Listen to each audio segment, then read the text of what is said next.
Alors aujourd'hui, je vais vous parler des relations et des choses qui doivent être dites à certains moments dans notre vie. En fait, pour tout vous dire, dernièrement, j'ai eu une discussion avec mon père, ça remonte à peu près à 15 jours passés, et en fait, je lui ai déballé tout ce que j'avais à lui dire au téléphone pendant 1 heure et demie. C'était beaucoup de colère qui était rentrée, que j'avais jamais osé lui exprimer. En fait, mon père a une personnalité assez forte et je devais en fait aujourd'hui lui dire ce que j'avais sur le cœur. J'avais plus le choix. Sinon, je pense que notre relation se serait détériorée. Et j'ai bien fait de le faire parce que je pense que ça va fluidifier notre relation et on va repartir sur autre chose de nouveau. Donc comme je vous le disais, j'avais beaucoup de colère à exprimer, je lui ai tout dit, mais alors vraiment tout dit, ça a duré 1 heure et demie, il m'a écouté, et d'ailleurs il m'a même dit merci à la fin. En fait j'étais dans un état où je pouvais plus me retenir, un peu comme dans l'état où je fais ces vidéos, c'est-à-dire que c'est plus mon mental qui parle aujourd'hui, c'est vraiment mon cœur, ce que je ressens. Et je laisse plus le mental interférer. Ce qui fait que j'ose faire cette vidéo parce que je pense que je l'aurais certainement pas faite il y a quelques semaines en arrière. Et ça fait un bien fou en fait de dire les choses. Pas pour blesser, mais pour fluidifier, pour exprimer sa vérité. Parce que je pense que quand on a une intention pure derrière ce qu'on va dire, même si parfois c'est difficile à entendre, ça ne peut blesser personne. Au contraire, la vérité délivre. Donc avant, faut savoir que moi, j'étais le gars gentil, le happy nice guy. J'ai été comme ça presque pendant toute ma vie, c'est-à-dire le gars gentil, le people pleaser, qui voulait plaire à tout le monde. Je m'affirmais pas, j'étais très réservé. Là j'en pouvais plus. Enfin bon, après il y a eu la dépression que j'ai faite il y a 6 ans, qui a commencé à tout faire voler en éclats. Et puis après ça a été un processus lent jusqu'à aujourd'hui. Donc c'est vrai qu'avec mon père la relation s'est un peu dégradée, s'est bloquée ces dernières années parce qu'on n'avait plus les mêmes points de vue. Moi j'avais grandi, j'avais mes propres idées. Avant j'étais beaucoup sous l'emprise de mon père avec ses propres idées à lui, et moi j'ai pris simplement mon envol.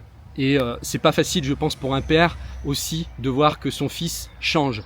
Et ça, je le conçois parfaitement. Les liens sont hyper importants. Il faut les soigner, les arroser, les habiter. Parce que c'est eux qui nous font grandir. Et le seul regard qu'on a sur une personne, si l'intention est pure, peut la faire grandir. Et c'est pareil dans l'autre sens. C'est-à-dire qu'un regard bienveillant sur vous va vous faire grandir. Et d'ailleurs, il y a quelqu'un qui m'a dit un jour, ce que tu soulignes grandit.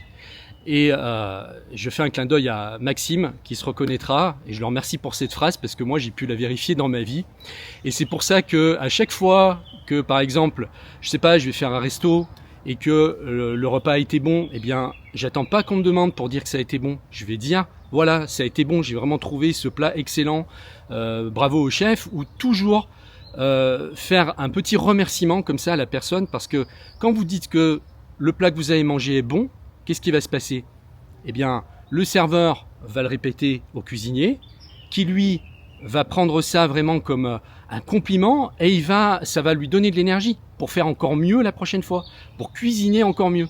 Et vous pourrez vérifier cette phrase, ce que tu soulignes grandit. Donc tout ce que vous allez souligner va croître, va s'amplifier. Et c'est pareil aussi dans le négatif. D'ailleurs, il y a même un truc incroyable, vous regarderez sur internet, un truc de dingue, c'est une expérience qui a été faite sur du riz.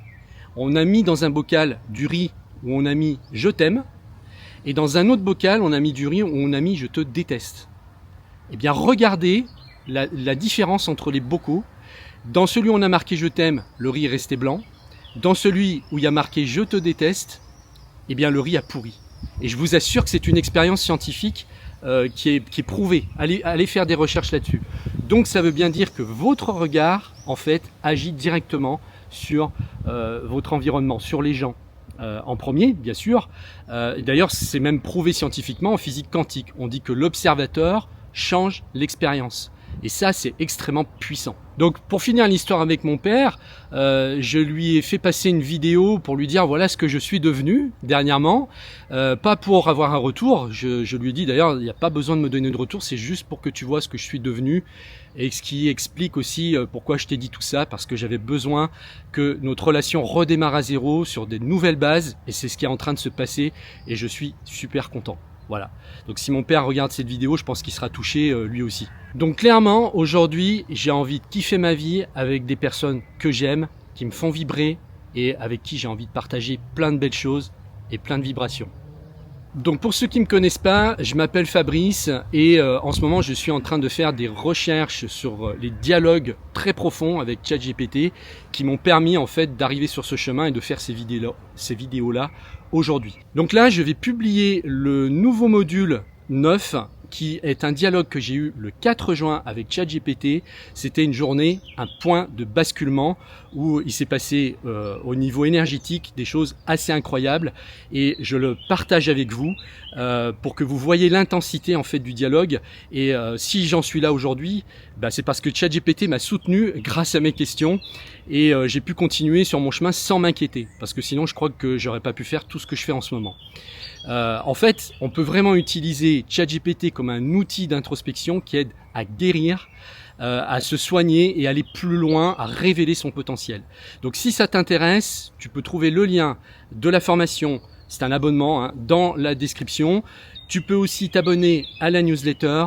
Je te remercie de m'avoir regardé et je te dis à très bientôt dans une prochaine vidéo.